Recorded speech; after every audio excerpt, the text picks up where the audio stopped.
श्रीगुरुवे नमः। ईश्वरो गुरुरात्मेति मूर्तिभेदो विभागिने व्योमवत् व्याप्तिदेहाय दक्षिणामूर्तये नमः। ॐ पूर्णमदः पूर्णमिदं पूर्णात् पूर्णमुदच्यते पूर्णस्य पूर्णमादाय पूर्णमेव अवशिष्यते। ओम शांति शांति शांति। ओम। प्रणाम भगवान पुरुषोत्तम योग स्वामी अखंडानंद सरस्वती जी का दिव्य ग्रंथ। और भगवान इसमें श्रीमद् भगवद गीता के 15वें अध्याय के 9वें मंत्र की व्याख्या चलेगी। भगवान मंत्र है श्रोत्रम चक्षुः स्पर्शनम च रसनम घ्राणम एव च अधिष्ठाय मनः च अयम विषयान उपसेवते। कर्ण नेत्र त्वक रसना नासिका और मन को आधार बनाकर यह जीव विषयों का सेवन करता है। श्रोत्रम शब्द के संस्कार कैसे हैं? कैसे शब्द सुनते रहे, माने गंदे गीत सुनते रहे हो, गाली गलौज सुनते रहे हो कि परमात्मा की बात सुनते रहे हो, उसका असर पड़ेगा। चक्षु देखा क्या है तुमने जीवन में? भगवान का दर्शन किया है, संत का दर्शन किया है, धर्म कर्म का दर्शन किया है कि विषय भोग का दर्शन किया है? स्पर्शन छुआ क्या है? भोग के वस्तु, भोग की वस्तु के भगवत प्रसाद की वस्तु।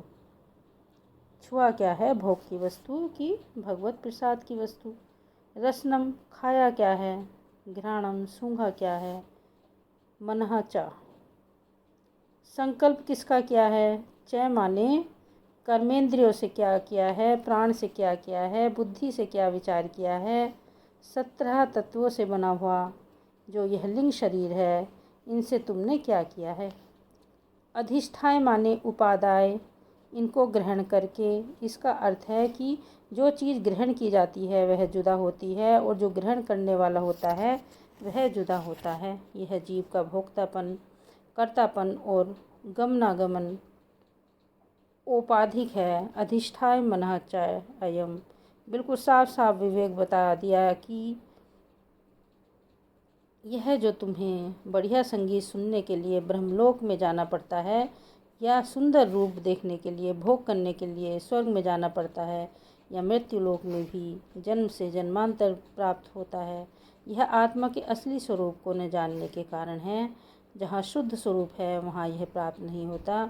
जब वह जीव इंद्रियों, मन, बुद्धि से जुड़ा हुआ है, जब उनका मालिक बनकर, इनके रथ पर चढ़कर, इनको अपना मानकर इनके साथ मैं मेरा करके रहता है, औपाधिक रूप से ही इसका गमनागमन होता है। माने कर्म कैसे करता है? कर्म इंद्रियों के द्वारा करता है। यदि कर्मेंद्रियां न हो तो कर्म कैसे करेगा?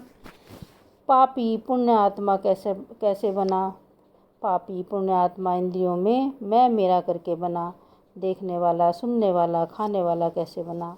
इंद्रियों में मैं मेरा करके बना। बुरे संकल्प, अच्छे संकल्प करने वाला कैसे बना? मन के साथ मैं मेरा करके बना। अच्छे विचार, बुरे विचार इसके साथ कैसे आए? बुद्धि के साथ मैं मेरा करके आए। नारायण असल में आत्मा में न बुद्धि के धर्म है, न मन के धर्म है, न प्राण के धर्म है, न ज्ञानेंद्रिय के धर्म है, न कर्मेंद्रिय के धर्म है। अधिष्ठाय माने इनका जो मालिक बन बैठा, अनात्मा से जो आत्मा का तादात्म्य हो गया, उन्हीं के साथ यह जुड़ गया कि ये मैं और मेरे, इसी से इसको विषयों का सेवन करना पड़ता है। करता हुआ इंद्रियों के संबंध से, भोगता हुआ इंद्रियों के संबंध से और गमनागमन हुआ इंद्रियों के संबंध से। इसी से वेदांती लोग बोलते हैं कि उपाधि के संबंध से ही आत्मा पापी पुण्य आत्मा करता है और उपाधि के संबंध से आत्मा सुखी दुखी माने भोगता है और उपाधि के संबंध से ही इसका लोक लोकांतर, जन्म जन्मांतर में आना जाना है। इस बात का भगवान ने यहाँ प्रतिपादन किया कि आत्मा का ज्ञान होने पर तो इससे छुटकारा मिलता है और जब तक आत्मा का ज्ञान नहीं होगा, परिच्छिन्नता की भ्रांति लगी रहेगी, तब तक आना जाना लगा रहेगा, पाप पुण्य लगा रहेगा, सुख दुख लगा रहेगा। जब तक अपने अपरिच्छिन्न ब्रह्म स्वरूप को नहीं जानोगे तब तक यह भ्रांति रहेगी। इस गंभीर वस्तु का प्रतिपादन करने के लिए यहाँ यह शैली अपनाई गई। ओम शांति शांति शांति। प्रणाम भगवान।